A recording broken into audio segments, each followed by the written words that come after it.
Two guys and a gal talking about movies. Two guys and a gal talking about movies. Two guys and a gal, they're talking about movies. And you know they are really groovy. Two guys and a gal talking about movies. Two guys and a gal talking about movies. Two guys and a gal, they're talking about movies. And we know they are really groovy.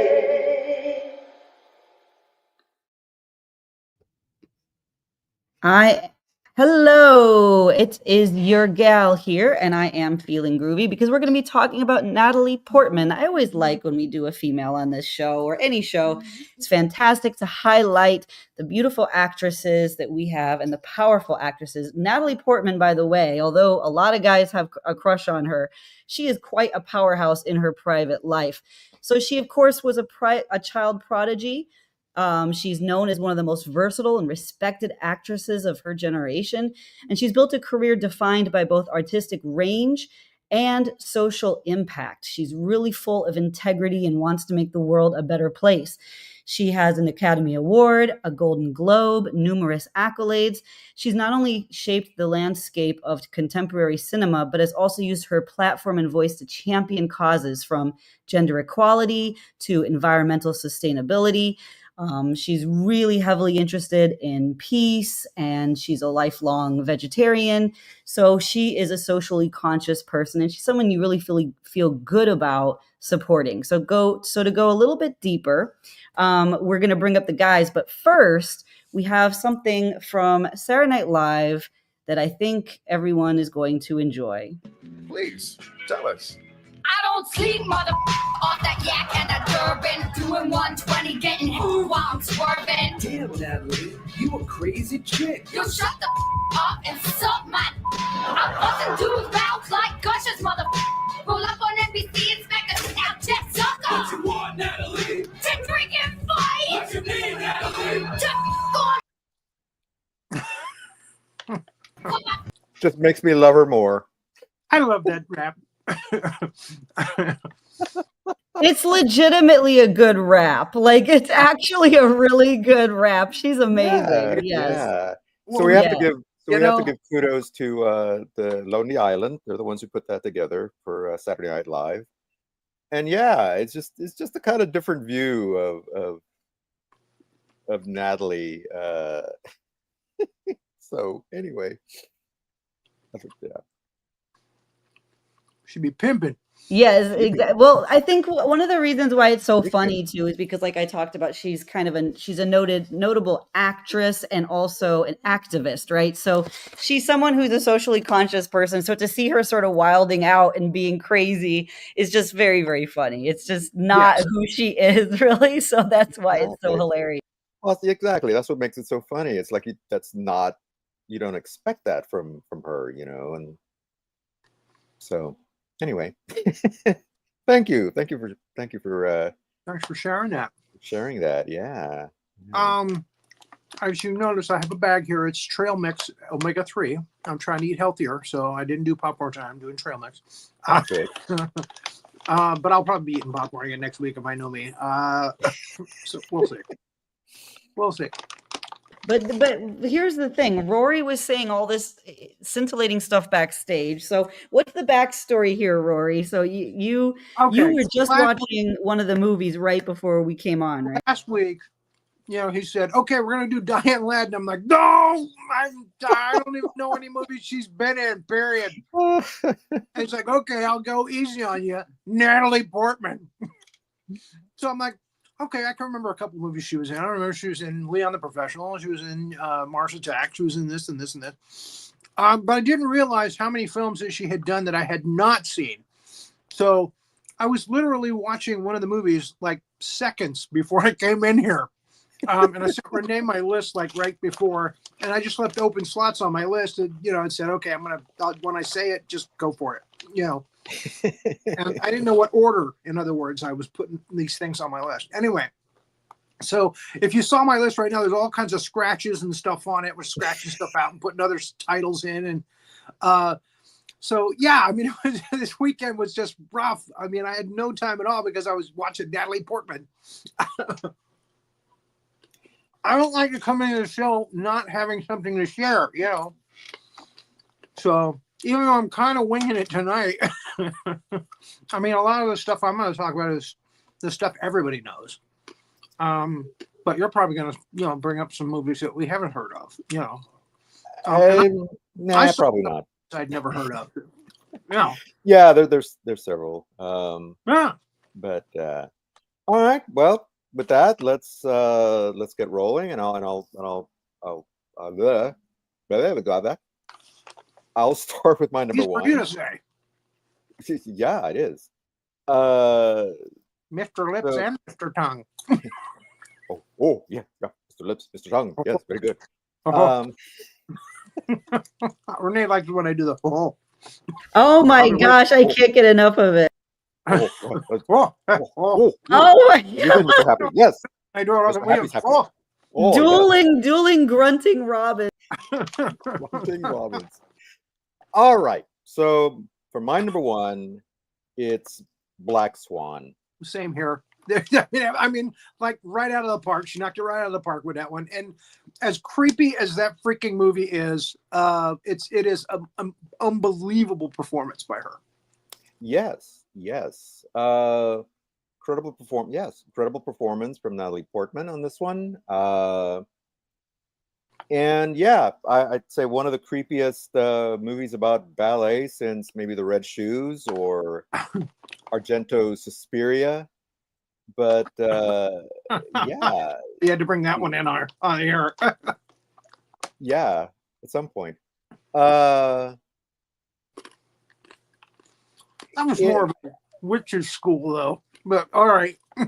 Yeah. I mean, that was more conventional horror, but this one is so deeply psychological and very twisty and very. I mean, it's definitely a Darren Aronofsky movie. Just twists and turns and what's real, what isn't real, and also got to give kudos to Mila Kunis as well. Yeah, in her part, you know, is she just a reflection of Portman's character? Is she her own character? You know, it's really and Barbara Hershey as her mother. Yeah. And Vincent Cassel as the ballet director.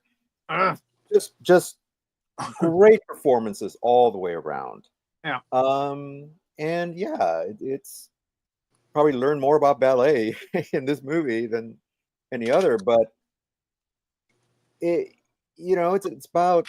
also about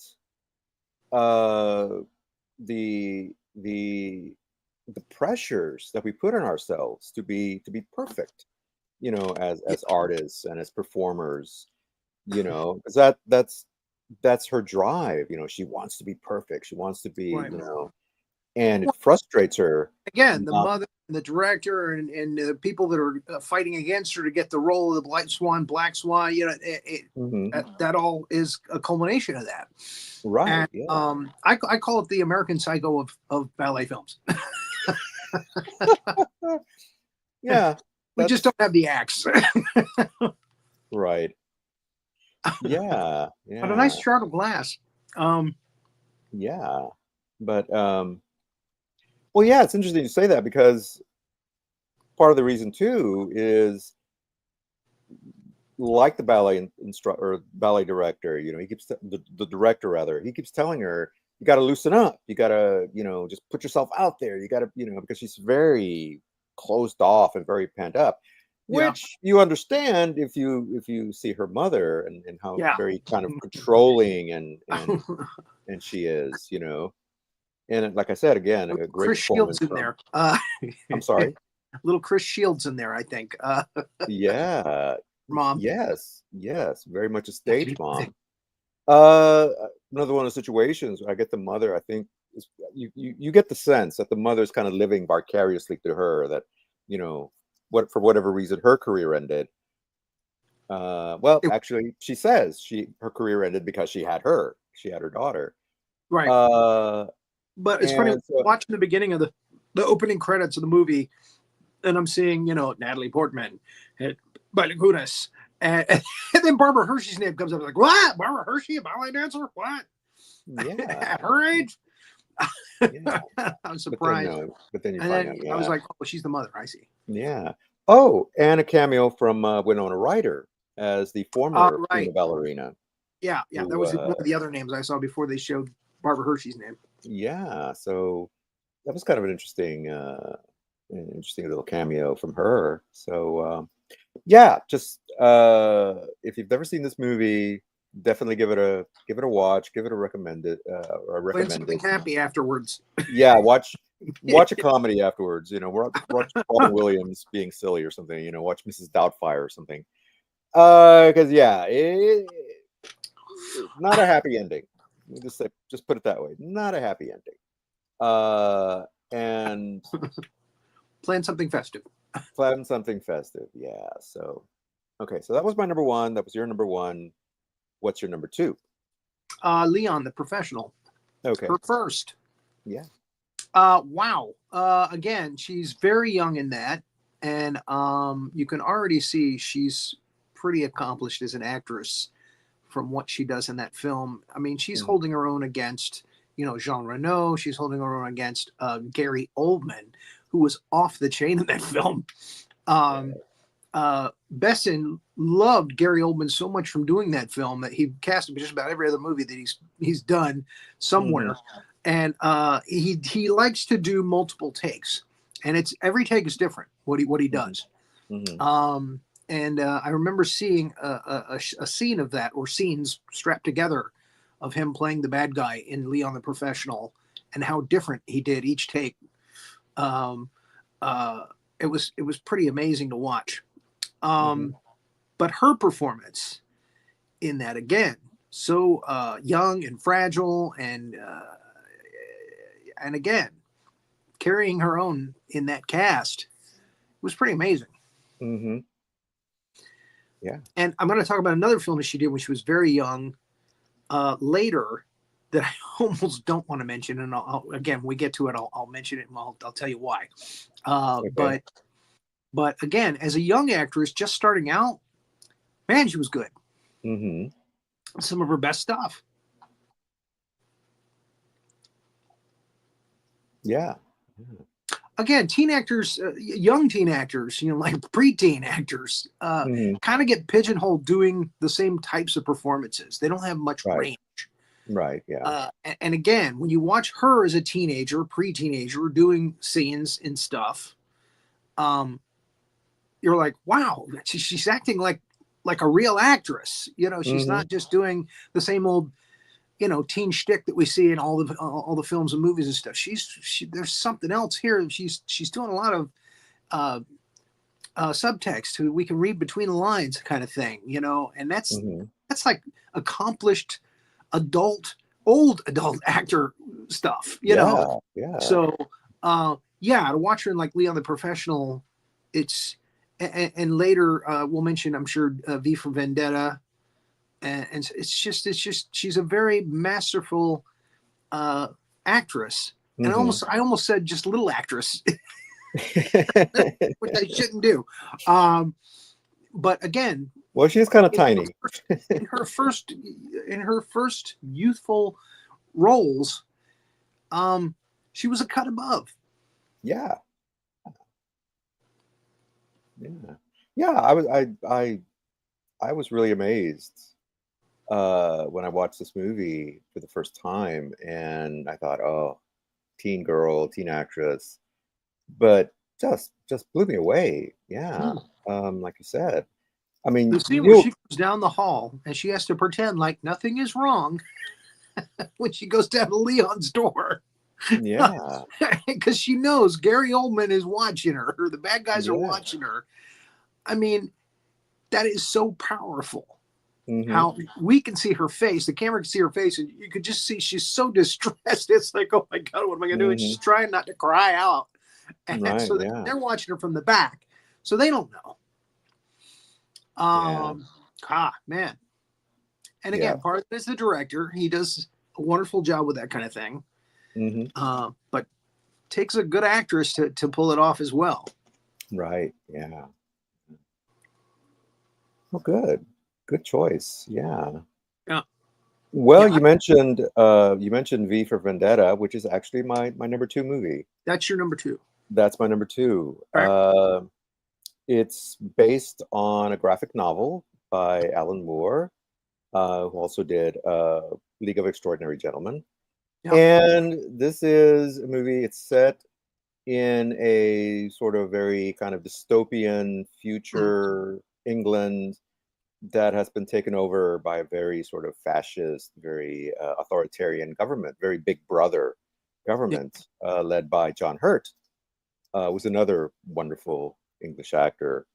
And V is the main character. He's this sort of avenging angel who's trying to bring down the system and fight for people's rights and stuff. And he hides behind a Guy Fawkes mask, which has become kind of iconic as well. And you get a bit of his backstory, and well, not a bit. You get his backstory as to why he's doing this, and how Natalie Portman's character kind of gets caught up in this whole sort of revolution that's going on, this fight against this regime. And spectacular. Right. He saves her and she becomes fascinated with him and Right, yeah. and the mysteriousness of who he is and what he does. And Stephen Rea, a wonderful, I think he's Irish actor. Yes, Irish. Usually plays detectives and is great as Santiago in Vampires, Interview with a Vampire. But he's also best known for probably the Crying Game. Yes. He's a detective in this, and he's trying to get V for the establishment. Wink, wink, nudge, nudge. And so yeah, he's again everybody's performance is powerful, but again, you get her character not kind of knowing what's going on, not kind of knowing what's real, what isn't real, how she's feeling, how she's not feeling. And yet, the character's moving forward at a bullet train rate. The pun was intended there. And people who've seen the movie know what I'm talking about. Anyway, all culminating in what happens at the end of the film. Yeah. And well, for people who don't know, Guy Fawkes is a famous character in English history who basically fomented this plot to blow up Parliament, and he's become kind of a weird folk hero / villain, I guess, over the years. Kind of a Robin Hood, Pancho Villa type character. Not really good, but not really bad, or doing bad things for good reasons, I guess.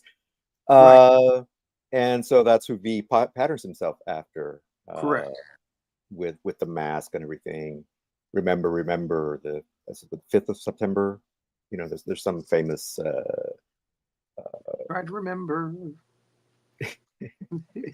Read about the song. No. There's like a rhyme, like a couplet, about it.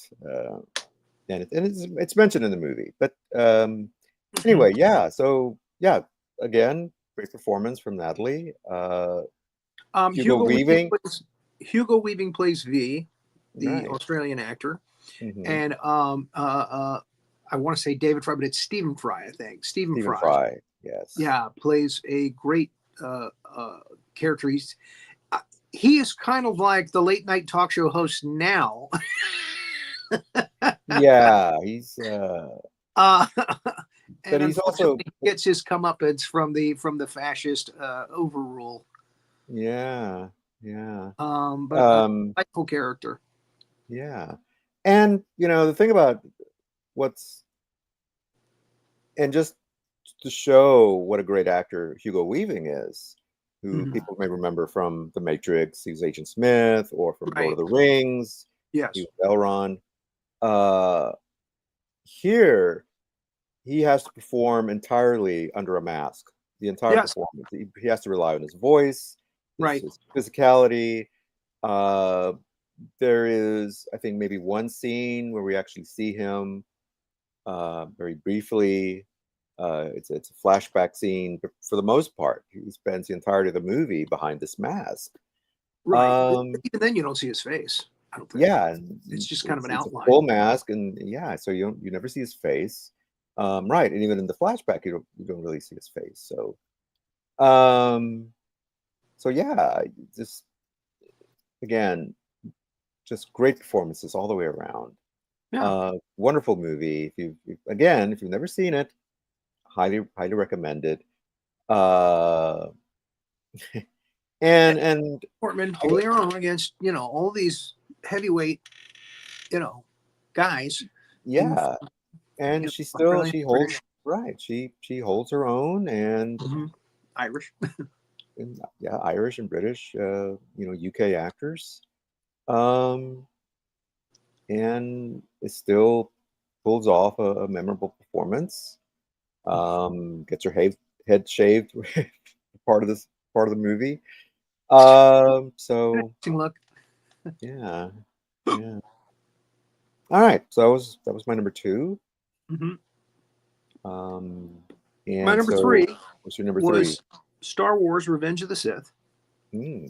The other two, she's okay as Prince Amidala, but in this one, she shows so much emotion because she's in love with Anakin Skywalker and she sees him going down the dark path, and she's trying to stop him, and Obi-Wan is trying to stop him, and again, he goes down the dark path because he has to become Darth Vader. Mm-hmm. So what we see from her as his love is some of the most emotional work I think she's done in films. I mean, Black Swan notwithstanding. Right. Yeah. So I had to put it on the list, and it moved up to number 3 on my list. Good. Yeah. Yeah. She had to balance out what's his face name, Hayden Christensen. Hayden Christensen. Yeah. Yeah. He actually got to be a better actor over time, but in Yeah. films, especially Well, back to the a clones, lot. the- I blame Lucas. I think he Mm. saddled him with some horrible dialogue, not very good direction. He was a better actor than people give him credit for, yeah. and so. But anyway, regardless. Her performance, hmm much better, stellar. Yeah, yeah. Well, I really wrestled with whether or not I was going to include the Star Wars trilogy, Mm. the prequel trilogy, and it made my honorable mentions list. Okay. For another reason that I kind of went for her more serious movies. Yeah. And but I totally agree with you though. I mean that the third one was last really the best one of half of that they movie could have really just pretty damn serious. You yeah know, Jar Jar well, Binks place. yeah you're right and I think if I Whole volcano fight and the fight between Mace Windu and Palpatine mhm, and him, christening Darth Vader, and I mean that was pretty serious stuff. yeah But anyway, yeah. the only thing honestly the only thing that I didn't really like was the whole thing about her dying at childbirth or from a broken heart or whatever after giving birth to Luke and Leia. Spoilers. If you haven't seen the movie Well, or if you know haven't anything seen about it by Star now, Wars, I know really what's wrong with you. But I just felt like that's like No Time to Die. If you haven't heard about the ending of that movie by now, come on. right, exactly. So that up to that point, I was like, okay, yeah, I can buy this. But when it got to the end and and then she dies and everything, although her funeral scene on Naboo was beautiful, and made me cry. I'm not ashamed to say it made me cry to see it. But I just felt like they could have done something else. They could have done something else. When did C-3PO that said she died of a broken heart? Maybe they should have chosen another character. Yeah. Not Jar Jar Binks, but No. Miss, I think she dies from a dose broken heart. Then it would have been silly. That was a terrible impersonation, by the way. That was one of the worst I've ever done. Yeah, let's not include that one in your list, though. But Renee would even hold up a 4.0 card, I think, on that one. I don't know. It sounded like Mickey Mouse being Jamaican, like a Jamaican Mickey Mouse. Well, that's what he sounds like. Yeah, I guess so. I guess okay. Misa's not a good actor. Oh. Misa's a silly cartoon character. So yeah. Anyway. All right. So 3 was. So my number 3 is anyway. Let me double check because sometimes I lose track. Yeah. Actually, my number 3 is a movie called Annihilation. Okay. Which is a science fiction movie she did back in 2016. And oh, you liked a science fiction movie? Really? I know, right? Right? There was one where she was like a rock star who came to fame because of crazy circumstances, and I didn't see that one. I didn't have time. I have it, but I didn't have time to watch it. I can't remember what the name of it was. Okay. I'm not sure about that one. But Annihilation, it's another really trippy movie. And maybe I was just in the mood for trippy movies when I was looking up the Natalie Portman movies. This one, she is part of a research team that goes into this weird area that's popped up called the Shimmer. Movie starts off, there's a comet or meteor or something that lands, and suddenly there's this big like dome, and they've sent teams in there, and none of them come back except for one guy who happens to be her husband. And so she's basically being debriefed because she's like the only survivor of her team that goes in, of all women. And there's it's I'm not saying it's aliens, but it's aliens. So but the trip inside and what happens to this team, and I mean it's Mars wants women. Basically, yeah. And at the end, when she is reunited with her husband, who's been isolated in this like secure lab or whatever, it leaves you with the impression that these aren't the same people who went in, that they're now aliens themselves, that they've been not taken over, they've been tainted. Yeah. So there's a little bit of sort of Invasion of the Body Snatchers kind of feel towards the end of the movie. We tried duplicating the others, but it failed. Yeah. Well, yeah.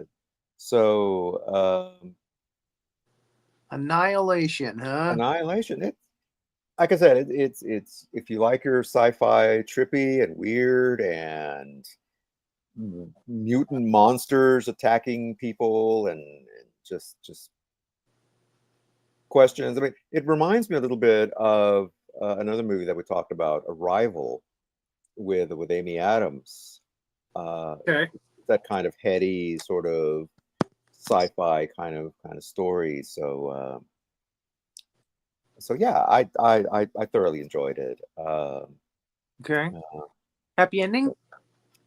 Yeah, I guess you could call it a happy ending. The husband and wife are reunited, even though they may not. You don't expect a happy ending, Yeah. This couple who may or may not be human anymore, it's a happy ending for them. We just don't know about everybody else, about the rest of the. We're going about contaminating people now, but we're happy. But we're happy. So We're happily contaminating the planet. that's right. So. Gosh. But, All right. But anyway, so I'm gonna wait on that. that's my number 3. And I'll just go ahead and tell you my number 4 was Leon the Professional. And my number 4 was V for Vendetta. So we talked about those already. Okay. Yeah. So coming to number 5. There you go. There you go. Oh, there man. she is. Look at how she's a baby. Look at her. What was she, like 14 or 15, something like that? No, I don't even think she's that old. I think she's like 11 or 12 here. 12? Yeah, 12. That's the number I could. Yeah, 12. Because she did another movie called Beautiful Girls. Mm-hmm. And in the movie, she's 13. And I fully believe it. She looks 13. Yeah. You know how they cast like 30-year-old actors and they're like, oh, she's 17, It's like 35-year-old, and then, oh, she's 17, look at her. Yeah. She's wearing a poodle. Yeah, looking at you, Grease. So, yeah. Yeah, look at Happy Days. They're all 35 years. They're supposed to be 17. I know. Did anybody actually believe that anyone in Greece were teenagers? No. Hey, Kaneki. Especially, and never mind. Anyway. It's Grease Lightning. Don't. Yeah. Mr. Carter. All right. So what's your number 5, or should I go? You go ahead. That's fine. All right. So my number 5 is another happy-go-lucky movie called Jackie. That's my number 5 as well. So yeah. Jackie, as we can see here, she plays Jacqueline Bouvier Kennedy Onassis. Kennedy. Jackie Kennedy. And we're going for a drive. Teddy's going to be driving. I hope you can swim. I love biopics. I don't know why I do. I love biopics. And again, this was an interesting take on the Kennedys and what happened after, the fated day in Dallas. Yeah, exactly. This takes us through the hours immediately after the assassination. And it doesn't hold back. It doesn't there's other stuff involved, but what's interesting is the way that's structured. She is being interviewed by a journalist, and so we get the events from her point of view, which is kind of an interesting way, and the movie's been criticized about, well, there's some parts that aren't historically accurate and blah blah blah. But the way the movie's structured, with her being giving this interview, you can say, well, this is her recollections, this is her story. And maybe she left some stuff out, maybe she changed stuff, who knows. But so that's kind of their way out of saying, well, okay, so it's not historically accurate, but it does take us through those hours after the assassination, and it's pretty graphic. It's pretty brutal. We see the whole thing happening. Yeah. But it also shows us the famous for decades, people saw the Zapruder film with the actual shot taken out, where the back of his head just goes boom. Right. I guess they didn't think that people could stomach that. And it came back when Oliver Stone did JFK. Right. And showed the entire Zapruder film in its entirety, digitized so you could see it clearly. And whoa, I mean, it was like, oh my God, I never knew that happened, or I never knew that was in there. Yeah. Back and to the left. Back and to the left.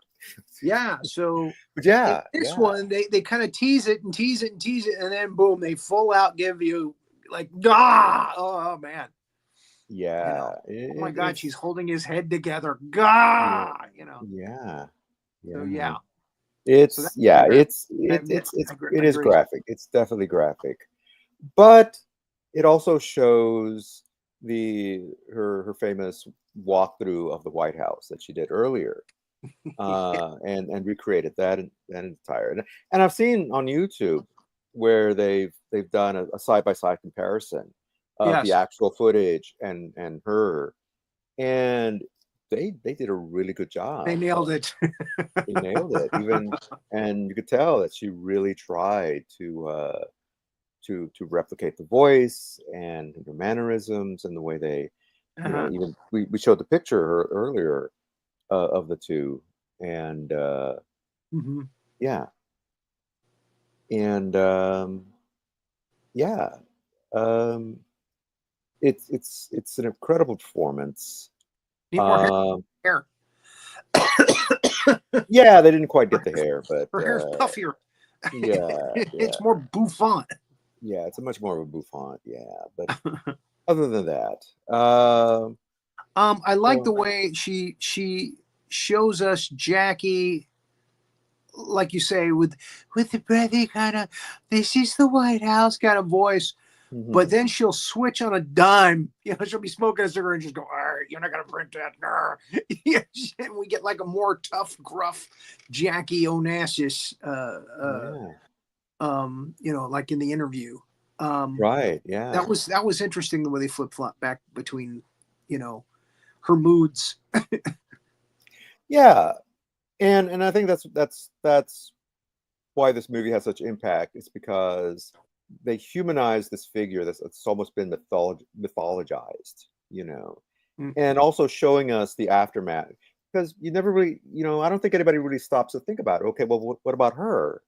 You know, how did she react? What, you know, what happened to her afterwards? I think a lot. And now we see it. I was see one of what those happened. people. I mean, I think a lot of people thought that. Why don't they tell us her side of the story? You know, Right, right. True enough. And so this is now we- actually based on a book or two that she and the guy that interviewed her wrote, I think, yeah, most likely. yeah, And yeah. So Hollywood always takes liberties with, you know, creative license. oh yeah, of course. They Yeah. always do. You Yeah. know? Well, let's sell toys. Yeah. Get the Jackie Onassis Dallas playset. I'm sorry. It's terrible.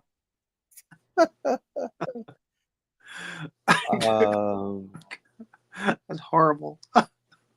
that yeah. You get the grassy knoll. You get the book depository. And the bridge. And where is Jack Ruby? The Jack Ruby with Kung Fu grip.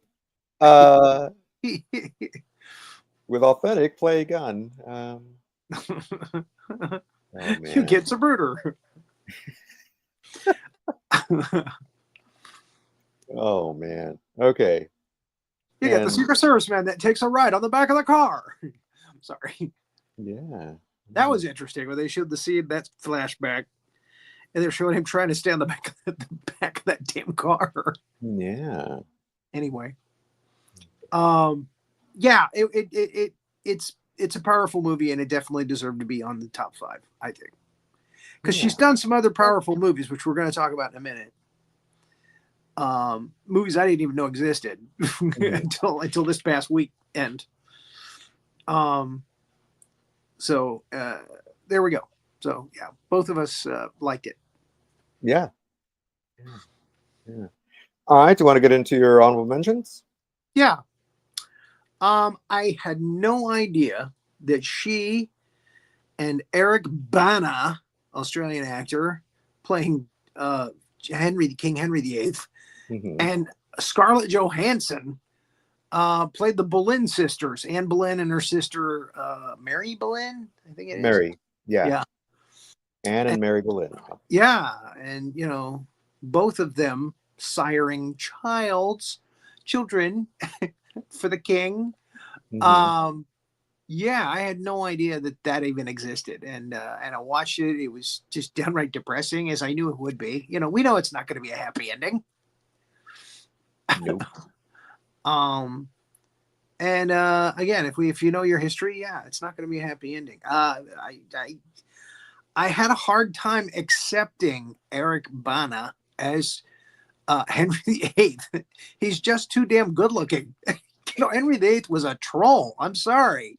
The guy was just, I mean, when I see Charles Lofton playing Henry VIII, I'm like, there you go. That's it. Great casting. Well, from what I've read though, that image that we have of Henry VIII was him later on. Apparently, when he was younger, he was A considered to be strapping young lad. He was a strapping young lad. Yeah, he was considered to be very handsome, which is why he was able to, get all these hot women. He was able to score the babes. Because he was the king. And yeah, it's good to be the king. Exactly. Yeah. But yeah, no, I agree. Yeah, The peasants are revolting. You said it. They stink on ice. Sorry. Doing a little history of the world. yeah, exactly. But anyway, yeah. It's never bad when it degrades to Mel Brooks. Nope. So You yeah, never that have- one I thought deserved a mention. It was an interesting film, and again, interesting performances. I love Scarlett Johansson, and Natalie Portman again, another great actress, and she, it's interesting. Renee, have you seen this movie? The Other Boleyn Sister? No, I never did. Now I want to see it, but I haven't. She is like this feminist kind of girl back in the Henry VIII time, which is kind of, I mean, she's getting all saucy with him, when her sister's dating him, and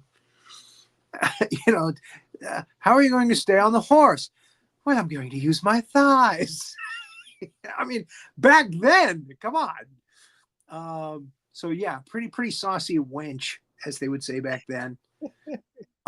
So yeah, she kind of fights, to get to him, basically. They get to the king, and get to be his other wife, girl, the other Boleyn girl. So yeah, interesting movie. Yep. It's on my mentions list as well. Honorable mentions. Okay. Go ahead. No, I was just going to say, another one of mine is talking about, is Thor. The mighty Thor. That was all those movies. Next mention, especially Love and Thunder. I mean, the first one, The second one, yeah, she's brokenhearted because he left her. I like what she's got going on in that one, and even more so in Love and Thunder. Love and Thunder, I think, is her best one. Yeah. And she gets to play Thor. The female to be the version new, of Thor. right? She gets to, yeah. And you know, a lot of. Oh, I'm sorry. No. Go ahead. I'm No, sorry. I was just gonna. Go ahead. No, I was just gonna mention. You know, this movie gets a lot of hate. You know, I've seen a lot of critics and even fans go like, "Oh, it's terrible. Oh, we hate it. Oh, you know, I liked it's it. too silly. It's too whatever." I enjoyed it. I loved it. I loved the humor. You know, there's What it? you know, I was like, why does everything? Why do the movies have to be so? You know, why again, so serious? Another one. I liked Ragnarok. I loved Ragnarok. Yeah. Yeah, Tahiti Wakaki. yeah, and he yeah, He plays the rock guy in the films too. He directs them and he Right. plays the rock guy. yeah. Oh yeah, right, Thor. Okay, all right. Let's Yeah. play a game. So And he's the yeah, vampire, well, the head vampire in What We Do in the Shadows, the movie. right. That's yeah. his movie. And Yeah. who's the guy from the Seagulls thing? I can't remember his name. Anyway, I don't remember. Yeah. they're the two main vampires in that. Yeah. The TV show came along and it was different vampires and living Different in vampires, different cast. Yeah, but Yeah. still very funny. But the movie, in its own right. But the movie's great. very funny. Yeah. Even So, for the TV show. So if you haven't seen the movie, What We Do in the Shadows, look it What up. We Do in the Shadows. Yeah. Natalie Portman's not in it. Much the pity. So yeah. Not Dark World is probably the worst one of those, but Yeah, man. not my favorite. But yeah, Love and Thunder was great. So yeah, good choice. Do you And of course the Star gotta Wars mention trilogy, Avengers Endgame? You know, Avengers. Yeah, she's in she Avengers shows up. Endgame. She Not shows there a up in lot, but that. she's there enough Yeah. to mention it. So Um, I loved her in Mars Attacks. You know, I love Mars Mars Attacks. Attacks. Great film, and Yeah. we talk about it a lot on this show because there's a lot of cool people in it. And it's Tim Burton, and it's just weird, and I like that, which is Tim Burton weird, you know. It's Tim Burton Um, weird. Yeah. and she plays, you know, the president's daughter, which is a real stretch that she's, you know, Glenn Close and Jack Nicholson's kid. But there it is, and There she's it funny. is. You know, her character's delightfully teen, and in that performance, she's basically doing teen shtick. You know, that we see in a lot of stuff. Yeah. She does it well. I More, mean, she pulls yeah. it off. Yeah. Um, okay, this next one. Yeah. I almost don't know why. I know why I want to mention it. It's a great performance. It's a Mhm. wonderful performance.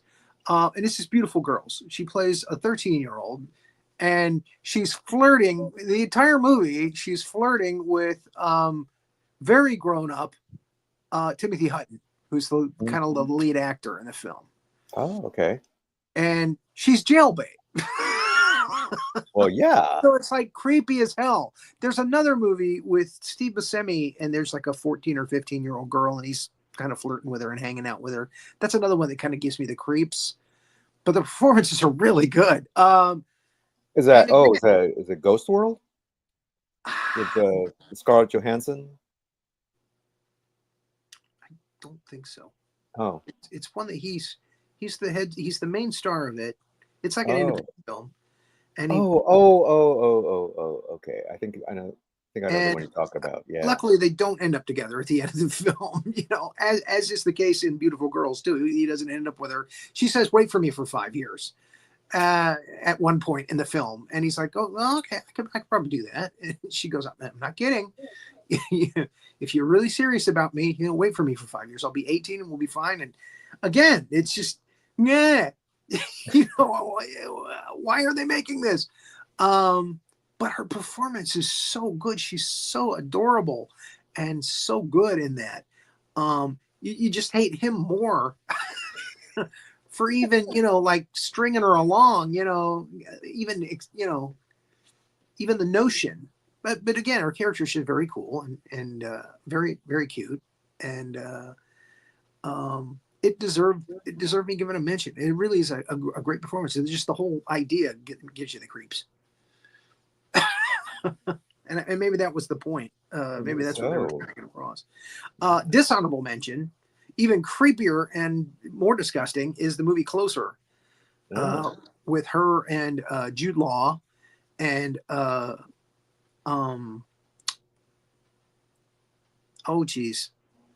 Pretty Woman, Julia Roberts. Julia Roberts, as a photographer, and her husband, and they're stringing Natalie Portman along, and the whole sexual aspect of the film is just really sick and creepy. And again, it's just, I guess they were trying to go for like a lies and videotape. What was that one with Rob Lowe? Sex, Lies, and Videotape. Videotape kind of thing. Yeah. It's just really kind of creepy. James Spader. Yeah. Give me the ickies. I watched about half of it. I skimmed through half of it, and I was like, no. I'm not gonna watch it. I don't want to find out what happens at the end. Yeah. It was just gross and creepy. Closer. And again, she plays another great, adorable character in the beginning, you know, and he just hones in on that, Jude Law, and reels her in, and then introduces him to the wife, and yeah. And there's another character, Lock, Stock, and Two Smoking Barrels. Another British actor. Oh my gosh, yeah. Ah! My phone. He was like real famous for like 5 years, and then you just didn't see him anymore. Well, obviously it's not Daniel Craig. No. He was in Layer Cake. Right. Layer Cake is an awesome film. Oh my God. Yeah. Clive I Owen. think Clive Owen. Yes. Yeah, Clive Owen. Yeah. And there's a scene where he is typing porn stuff on his computer, and Jude Law is answering as supposedly a woman, saying that all these disgusting sexual things that she's done and is going to do. And oh man, it's just and then Jude Law sends his wife to meet Clive Owen, like at an aquarium or something. And he thinks she thinks that she is just this disgustingly, perverse girl who would, do anything. And it's just, oh my God, the creepy vibe on that. I just tapped it off. It's like, no, don't do this. Oh and man. Portland cry. But everybody's gonna watch it now because the way I just described it. It's like, it's a train wreck. I'm gonna find it. As soon as we get off, I'm looking. A sexual train wreck. I'm gonna find it. Oh my goodness. Yeah. Anyway, so yeah, those two movies are kind of creepy, but again, good performances. But the subject matter. Yeah. Well, one that kind of I'm not even sure why I put it on my list, but I guess because I love westerns, is Jane Got Her Gun, which is just your basic revenge story. I mean, we've seen it before, a million times before. There was a movie with Raquel Welch that had almost the exact same plot. Annie Calder. We got to bring Renee in for this one for the female perspective. I love Rory's reaction where he's. Well, I need your confirmation here. Okay, I didn't see this one though. I've been wanting to see this one, but I haven't seen it. I saw it on IMDb and I said, I'm not getting it. Not watching it. So what is the premise that I hate westerns that have women as cowboys? And I'll tell you why. It would never happen back in that time. It's historically impossible. Do you know how hard women have struggled just to get to where they are today, with voting rights and equal pay for work and stuff, and they still haven't made it there yet. Can you imagine back in that time if a woman walked into a town with guns strapped on, dressed up like a cowboy, what would happen in real life? I don't know. I don't know enough about it. I don't know enough about that era, but part of the thing with movies though is I don't think it's always supposed to be historically accurate, right? That's part of the fiction quality. Come on, kaiju? You know what I mean? Isn't that Star Wars? You know what I mean? So again, it must be some kind of alternate reality because the whole premise is weird. They pulled it off in The Quick and the Dead, and again, I hate her character in that movie because I just. What do you hate about her character in that movie? The minute she turned her back on him, they probably would have shot her just to get him out, just get her out because they don't want a woman doing this shit. And again, it's not that I'm, not for the feminist movement. I want women to have the same rights and everything. But at that time, there's no way in heaven or hell. To me, there was another one called Bad Girls or something like it. There was 3 of them dressed up as cowboys, and I'm like, oh come on! But don't you feel like there's a difference between Tom Hanks? come on! But isn't there a difference between historically accurate though? Does it have to be Does everything have to be? There's no cow women. You mean you never heard of Calamity Jane or Annie Oakley? Okay, now there's the difference. Okay, that's what I was gonna say too. If they're in a circus doing trick shots and they're a really good shot, I can see that working. It did work. Well, Annie Oakley, yeah. Calamity Jane, she was a working cowgirl. I mean, really? Yeah. Did you she looked like a man, baby. Did you never see Deadwood? Remember the series Deadwood with Ian McShane? I have not. Oh, I've never seen Deadwood. Ian McShane, Tim Oliphant. Yeah. Great series. One of the best Western shows, postmodern Western shows ever made. And Calamity Jane is one of the characters. Okay. And played by Kathy Bates. No. No. That's I what she don't- looked like. Have you ever seen pictures of Calamity Jane? Yeah, She looked yeah, like no, Kathy yeah, she's Bates. not. Yeah, no, she's not. Yeah, but anyway, so there's always an exception to the rule, you know. And So but I'm but sorry, you're right. hate me. You're no, you're right. You're right. No, like no, it's just that like sometimes when we're doing the kaiju movies, I love to like I love to razz on you because we'll be watching a kaiju movie and then you'll get into like a detail and I'm like, Rory, the entire movie is fake. Like it's all fake. You know there's no Godzilla. You know there's no What? Gamera. How You know dare Could you? be. there could How be an dare another you? With the right radiation. I mean, you know, Streetcar Named Desire, it didn't really happen. I hate to tell you, but What? these people are acting. They're acting. What? But So- Brando took his shirt off. Stella. So I think, but I Stella. actually Was don't there. know. Wait a minute. But I Movies aren't- actually what don't are you know. I don't saying? know. Movies I don't aren't know real? the ratio of real cowgirls or not. I don't know much about that. So. I had no idea you were harboring this anti-kaiju. No, it's just I'm just saying that's why in the moment I say to you, that's why I'll come up and I'll say, "That's your problem with it. That's your problem." You can believe an alien can fly. Yeah, I believe I can fly. Look at here it is. I believe I can fly. Mothra. Dun, dun, dun, dun, dun, Oh, that's touch what it is. the You like to bust on me because I hate the fact that Mothra isn't vaporized. Actually, in one film, right. That's what I'm saying. there's one film that she was vaporized by Godzilla in like 15 seconds when they met. Right. And I'm like, okay, that's the way it would have been right there. That's the way it would have been. Giant moth Oh wings. my goodness. That's it. Up in smoke. Oh my goodness. That's That the is way it so would have been. funny. No, I think it's hilarious because look, Rory, here's the thing. When I'm watching movies with other people, I do your thing. And then they react to me the way I react to you about it. So I understand you. Like we'll be watching some crazy movie that doesn't make sense and I'll be like People are harping throwing on, but popcorn how did at they you. get What the there hell are in you time for talking this, you know? And everyone will be like, Renee, that's your problem? Like, are you kidding me? The whole thing is fake. It's fake. So then I'm doing it's Movie. liberating for me to be able to do it to you because usually I'm the person saying, you know, meticulously, well, how did they get this there? So I get it. And I don't know. Well, you The other guys- thing is you I guys just don't did know prove me enough about the Because West. again, there was Calamity Jane and there was Annie Oakley. Okay. So you did prove me wrong. But again, just a normal girl walking into town dressed up like a cowboy, they would shoot her up in a minute. God, she'd have to be looking over her shoulder the entire film because everybody would be getting guns ready. So I just don't buy those. I'm sorry. I just don't get them. So anyway, All right. So that's all mine. That's all I have. well, that's it for me. So what are we doing next week? Next week we're doing Diane Ladd.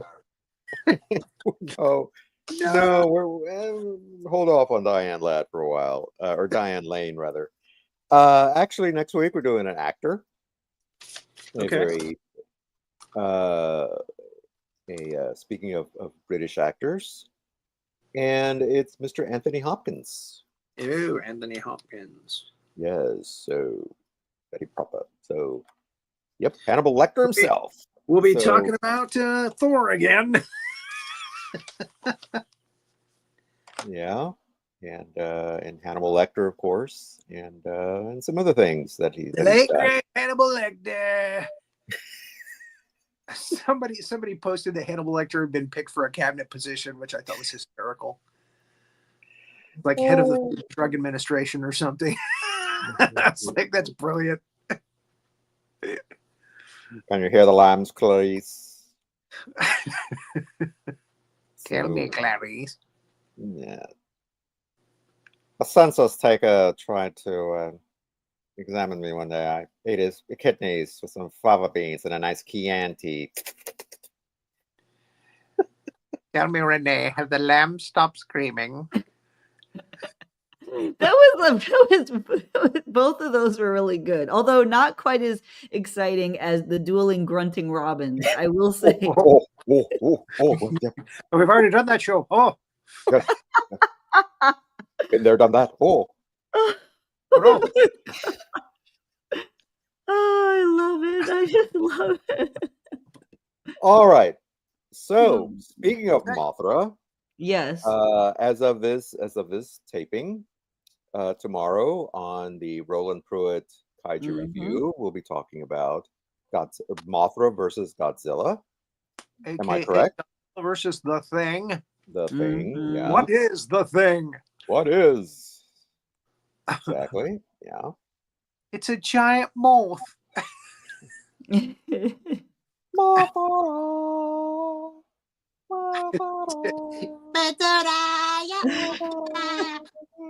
Come and save us! Come and kill all these people! Destroy Japan! I love the twins. That's the way they were in the twins. first Mothra movie. They were like, "Oh, kill everybody, let them die." They run our island with nuclear radiation or atomic radiation. Atomic radiation. Kill them all, make their little cars go all over the place. That's right. So that's tomorrow. That's And tomorrow. Wednesday, right before Thanksgiving, the Big Monster Brief Room is doing a Wednesday show at 6:00, not 7. And it's going to be Munster Go Home. Munster Go Home. Got a family movie for Thanksgiving. Hey. So the Munsters in color. The movie's in color. Yep. Yeah. Herman, take the potion. Probably some of you, Yvonne Craig, not Yvonne Craig. Damn it. Yvonne DiCarlo's best work. Yvonne DiCarlo's best work. And unfortunately, they picked like the Gidget of the time to play Marilyn. That's the only time this actress played Marilyn. Yeah. And again, Eddie Munster, just as cute and adorable as he ever was, and in color. So yeah, definitely tune in for that, for Thanksgiving surprise show day early. Yep. And if you're watching this episode in the future, go check it out on our website, on our YouTube channel. On YouTube or Twitch. They're on YouTube and Twitch. And Twitch. Right, Renee? They're on Twitch too, right? Always on Twitch. Always on Twitch. X. Yep. Also on X. Well, okay then. So any one of those, you pick the one you want. Any one of those social media gen joints. Our shows are archived there. So I got a boatload of autograph cards today, so I'm got to catalog them. Oh, serious! Like I got like 20 cards today, and I'm gonna get like another 15 tomorrow, I think. Oh my god, man! Yeah, I went hog wild this past week. No kidding. Yeah. Spending money I don't have. Yeah. And for the folks who don't know, these are James Bond cards, right? Yeah, signed, autographed. These are there were several companies, like 4 or 5 different companies that did James Bond cards. And one of the things you could get in a box, like there was like 2 or 3 of them in a box, was these autograph cards. So the back of the card says this is a limited edition card signed by this actor or this actress who was in the movie Dr. No or Goldfinger or Thunderball, Live and Let Die, what have you, on up to Skyfall. And I started looking and started seeing what the prices were for them. And some of them are expensive, some of them are not so expensive. And depending on the actor and, if they've passed, if the newer movies, the autographs are a little more expensive. The actors, because they're still popular in film today. If it was somebody who was in Goldfinger, 64, even if they're still alive, it's like, they're not in favor with fans and stuff as much. Right. Yeah. So, yeah, I purchased quite a few of them this week. I'm liquidating my large collectible collection, stuff like this. This takes up space on a shelf. This is going to be used tomorrow on the Roland show. This is Godzilla 1964. Dun, dun, dun, dun, dun, dun, with a cat face. Meow, meow, meow. Which would explain why he likes to knock stuff over. So yeah.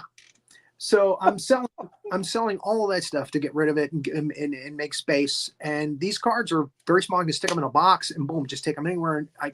And they're worth, again, some of them are worth hundreds of dollars. The cards. Cool. I'm not paying hundreds of dollars. Well, I would hope not. Okay, maybe once or twice. But yeah, most of them, are $10, $20, $30. And again, they're going to appreciate with time. Yeah. James Bond is something that's. Oh yeah, he's historic. Be around for a while. Yeah, longest running movie series. So yeah, and I'm finding new deals. I mean, now that I've started buying these things, these sellers are like, "Hey," they're reaching out to me now. They're like, "Hey, yeah, they're selling this for $70 online. I'll give it to you for," and they'll try to send me a deal. And if it's a good deal, unfortunately, I'm like, So I got quite a collection now. And again, it's going to take up a lot less space on it. At least you're not buying it from some guy in an alley. Hey, cards? Hey, you want cards? I got cards. No. I got cards right here. Again, the reason that I thought this was a good idea was because the card itself, the back of the card, is the certificate of authenticity, basically. Because when you buy like an 8x10, it could be a copy. Right. Unless you have that certificate of authenticity that comes with it saying, hey, this was signed by, this person at this time, and here's the number, its number. And even with those, I feel they could be duplicated. What if they copied the certificate of authenticity too? So the card, yeah. I mean, it was a special thing that like Upper Deck or Rittenhouse is another name of another company that did it. One company went out of business. And so those cards are getting harder and harder to get, and the price is going up because they're getting harder and harder to find. I think it's Lighthouse cards. Anyway, and I'm seeing other cards like Twilight Zone, where they get the actors to sign a picture of themselves, and again the same thing. The back of the card says this was a specific, limited edition. Only a few of these were signed, and I don't know. Again, James Bond, I figured would be around forever, and yeah. But these actors won't, and I True won't. enough. I can hand them down to my daughter, and again, she can make money with them later. There you go. Yeah. So it's my new mania, and I'm feverishly sell collectibles and art to pay for it. Yeah. Well, as far as manias are concerned, I guess that's fairly harmless. I mean, you could have a raging, drug habit or something. True, and I wouldn't have anything to show for it afterwards, except for maybe a few track marks. Exactly. Thank you for that perspective. All right, give me a second. Let's find something I got today that's interesting. Okay. We're still on the air, right? Yes. Okay. Yes. This actor, Burt Kwouk, was in 2 James Bond films. This is Goldfinger. Yeah. And again, the card says signed by Burt Kwouk, and he's better known from the Pink Panther films. He's Kato, Inspector Clouseau's houseboy that always attacks him. Right. Yeah. So it's a cool signature to have. And everything else that's signed by him is usually expensive. It's usually $50, $100, that kind of thing. But I was able to pick this one up for about $20. Cool. So, again, I'm trying to find good deals, and this one I didn't think I was going to be able to get anytime soon because she's passed on. This is Tanya Roberts. Tanya Roberts. She was in A View to a Kill. View to a Kill, right? Yeah. And she signed these just before she passed. Oh wow. And again, back of the card says, this is limited edition. Tanya Roberts signed it for this series of cards. And I got this for about a fourth of what it's worth. Just because I've been buying and people are like, hey, you're buying a lot of these cards. Hey, let's do a deal. Yeah.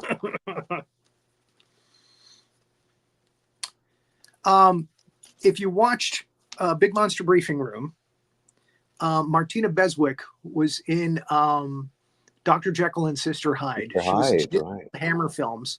Yeah. But she was also in 2 James Bond movies, From Russia with Love and Thunderball. This is her card from Thunderball. And she signed this one with her character name underneath her signature, which makes the card a lot more valuable.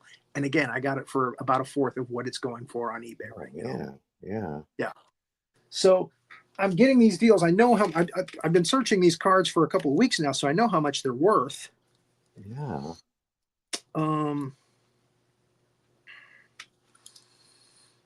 Here's another one. Tai Chin is still alive. She was in You Only Live Twice in the very beginning of the movie with Bond. She closes him up in a bed and they machine gun him. Right. Yeah. She was just in Casino Royale. She's actually signed 2 cards. She signed this set of cards, and she was in Casino Royale. She was one of the gambling people at the table in Casino Royale. Oh, that's a nice little And I Easter didn't egg. even know that until I found the card, and I was like, she was in Casino Royale, and I went back and looked. She's also in Crazy Asian that just came out like 2 years ago, 3 years ago. Crazy Asians, Crazy Rich Asians, or something like that. Crazy Rich Asians, yeah. So she's still performing, still doing it. Cool. Yeah, that's the kind of thing. Yeah. Oh man, if you if you could find, and who knows, I mean, it might be astronomical. If you could find one signed by Honor Blackman, who is still alive, I think she's the only cast member from. I have it. You do? Oh, I do. Of course you do. Of course you do. I think she's the only cast member. A lot of the girls that were in the movie Goldfinger are still alive. Tanya Malay, who plays Tilly Masterson, is still alive. Honor Blackman is still alive. She's expensive usually. I got her at a good price. I got her for about a third of what she's worth. Most of the girls that are in the Pussy Galore's circus air pilots, flying circus, all of them have cards, and those are pretty cheap because they're only at the end of the movie. So they only see them for like $10. Yeah. Sweet. But yeah, a lot of them are still alive, so they signed these cards. Yeah. The girl at the beginning of the film that dances for Sean Connery, and he goes to her room, and she double crosses him, and the guy's trying to kill him in her room. Nadia Regin is her name. She's got cards out still. She's still alive. So yeah, nice. So, yeah, surprisingly so. Daniele Bianchi from Russia with Love is still alive. Her card is, I can't afford it. Not yet. I'm working on it. Oh, and well, so many. I mean, Barbara Bach. Barbara Bach's not. She's way up there. She's too expensive. Carol. Jane Seymour for about half of what she's worth. Yeah. She sells for about 20. Carol Bouquet, the girl from. She's out of my price range. She didn't sign a lot. She didn't sign a lot of these cards. Maybe one set. She did signatures for, so they're very hard to get. So they're very expensive. I'm sure. I'm looking. But I got like 5 signatures from that one from For Your Eyes Only. Bunky, the guy at the gambling table. He's also the Rancor handler in Return of the Jedi. Oh, okay. And he was also in the what's that really weird movie we did on General Howitzer's Big Monster Briefing Room with Amanda Donahoe. Lair of the White Worm. He's also in Lair of the White Worm. Oh, yeah. I got him cheap. His name's Paul Brook, character actor from England. Yeah. Is he the one that has his eyes are kind of cockeyed? Yes. Okay. Yes. Yeah. That's him. And he looked kind of like Chris Farley, but British. Yeah. And again, he's got the cockamamie eyes. Anyway, Julian Glover plays the main villain in that. Yeah. Christatos. I haven't got Topo yet. He's too expensive. Yeah. Again, that's when I make the big money for the art. Then I can go back and find some of those more expensive ones and get them. Michelle Yao is very expensive. Oh, I bet. Yeah. Yeah. So, but I did get a card with Roger Moore and Richard Keel double signed. Ooh. That was the most expensive one I put money up for, because Roger Nice. Moore, you can't get his signature for like less than $300 now. I bet. So I paid about half that for that double signature. So it's about $75 a signature. That's not a bad deal. Didn't have the money, but thank you, PayPal. So anyway, I've gone on what, 15 minutes about this. Why not? You know, that's okay. So yeah, it's my new collector's mania. Yeah. And again, I hope to make the money back from selling my other stuff. So far, I sold some Pacific Rim figures today. I had to ship them out, and Okay. I'm getting hits on my Godzilla figures that I've put up so far. Good. So that's good. Yeah. And I've got a lot of others. My Star Wars stuff, nothing. Really? And I'm trying to give it away. And it's just like, it's so much of that stuff out there. It's so saturated. Yeah. And I can't get. I've got great action figures, and I can't get rid of them. I can't give them away. Mm. Like the original Stormtrooper. Oh, With black. wow. And I put them in a little wine case thing. Yeah. Keep them nice. Yeah. And like $7, and nobody's even looking at it. Wow. Yeah. What's this one? Oh yeah. Darth Vader. He's got his cape, got his lightsaber, and they're not even looking at it. Yeah. Well, you got to figure that anyone who's collecting. Salvador Dali. See, somebody would go for that. Some artsy fartsy person. You think, oh, Dolly, yeah. So yeah, if it's in the original box, they'll take a look, but if it's out of the box, it's just like the only thing that's selling this out of the box is the Godzilla figures, and even then I'm not getting what I would like to get for them. So, but anyway, I'm getting them off the shelf and out of here. So my wife will be happy. She won't be happy if she finds out how much I spent on these cards. Well, let's hope she doesn't watch the show. Let's hope. I don't think she does. It's like, it's a good thing YouTube is censored in China. So Yes. At least in this case. All right, sir. Well, I got to go get dinner ready. Yeah, same here. So thank you, Renee. But thank you, Renee. Thank you. Tomorrow we ride Mothra. Here we go. Tomorrow we ride Mothra.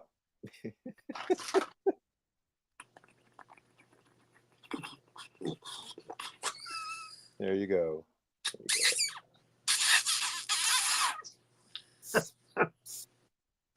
Spewing it. He loves when I play with the action figures.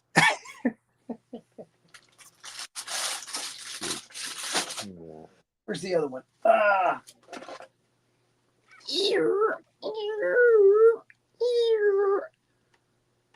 Matsura. So yeah, we got a lot of good stuff. Yeah. All right. Well, with that, thank you for watching, and we'll see you next week.